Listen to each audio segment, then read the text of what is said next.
Chivalry was a code of conduct developed for medieval European knights. It emerged between 1170 and 1220, incorporating a notion of honor and nobility by combining a warrior ethos, knightly piety, and courtly manners. The 10 Commandments of Chivalry. Believe all that the Church teaches and observe its directions. Defend the Church. Respect all weaknesses and be their defender. Love the country of birth. Recoil not before the enemy.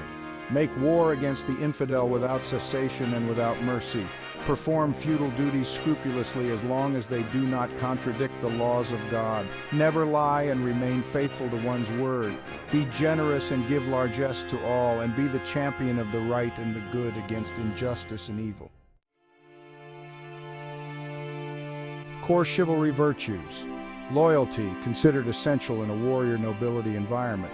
Forbearance, showed self-control towards other warriors and at the courts.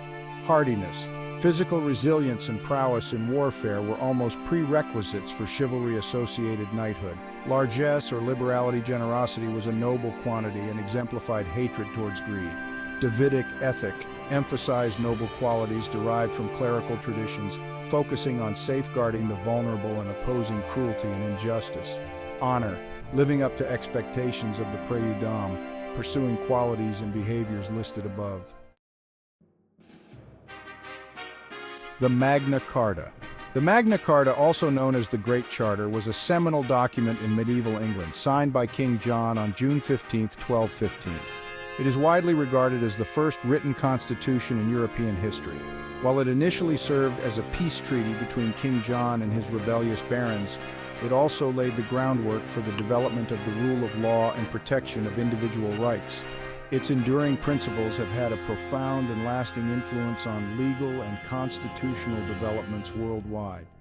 It was primarily written by such notable figures as Stephen Langton, the Archbishop of Canterbury, William Marshall, the Earl of Pembroke, and one of King John's loyal supporters, and Robert Fitzwater, the lead rebel baron against King John. Causes for the Magna Carta: heavy taxation. King John imposed excessive and arbitrary taxes on his subjects, especially the barons, to fund his military campaigns and other expenditures. This burden led to significant financial strain and resentment among the barons. Arbitrary justice. John's administration of justice was arbitrary and often cruel. He manipulated laws to punish his enemies and reward his friends, leading to a lack of fair and consistent legal processes. Military failures. John's reign saw several military failures, most notably the loss of Normandy to the French King Philip II in 1204. This defeat not only diminished England's territorial holdings, but also damaged John's reputation as a capable leader. Increasing assumption of powers. John's increasing assumption of powers created significant resentment among the English barons, who were particularly concerned about protecting themselves and the public from royal encroachments. Relationship with the Church. John's conflict with Pope Innocent III led to his excommunication. It also resulted in an interdict on England, which reduced his support among the clergy and the barons. The appointment of Stephen Langton as Archbishop of Canterbury without John's consent was another significant point of contention. Key clauses of the Magna Carta. Clause 1. The liberties of the English Church. Clause 1 guarantees the freedom and liberties of the English Church. This clause underscores the importance of the Church's autonomy from the Crown, which was a significant issue during the time of King John's reign. Clause 13. The privileges of the City of London. Clause 13 ensures the ancient liberties and customs of the City of London along with other cities and towns. This protection was essential for maintaining the rights and economic privileges of urban centers, which were crucial areas of trade and commerce during the medieval period. Clauses 39 and 40, right to trial and justice. Clauses 39 and 40 are perhaps the most famous and enduring clauses from the Magna Carta. Clause 39 states, "No free man shall be seized, imprisoned, dispossessed, outlawed, exiled, or ruined in any way, nor in any way proceeded against except by lawful judgment of his peers and the law of the land." Clause 40 states, "To no one will we sell, deny, or delay right or justice." These two clauses laid down essential principles of due process and access to justice, which have significantly influenced the legal systems in Britain and America. Effects of the Magna Carta. Immediate effects. Temporary peace and continued conflict. The Magna Carta was meant to bring peace between the king and his rebellious barons. However, the agreement was short-lived.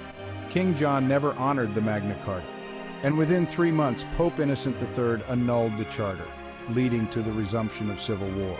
Rights for barons. The Magna Carta initially granted rights primarily to the barons, including the right to a trial by jury and limited taxation. Long-term effects on English law and governance. One of the enduring principles established by the Magna Carta was the concept that the law of the land existed independently of the monarchy, and that even the king was subject to it. This principle laid the groundwork for the development of constitutional monarchy in England and influenced subsequent legal and governance reforms. Despite its initial failure, the Magna Carta was reissued several times after King John's death, especially during the reign of his son, Henry III. By 1297, it was entered into the official statute rolls of England, solidifying its place in English law. Influence on democracy and individual rights. The Magna Carta served as an inspiration for American colonists during the American Revolution. They believed they were entitled to the same rights as Englishmen, which were guaranteed in the Magna Carta. Its principles were embedded into the laws of their states and later into the Constitution and Bill of Rights of the United States.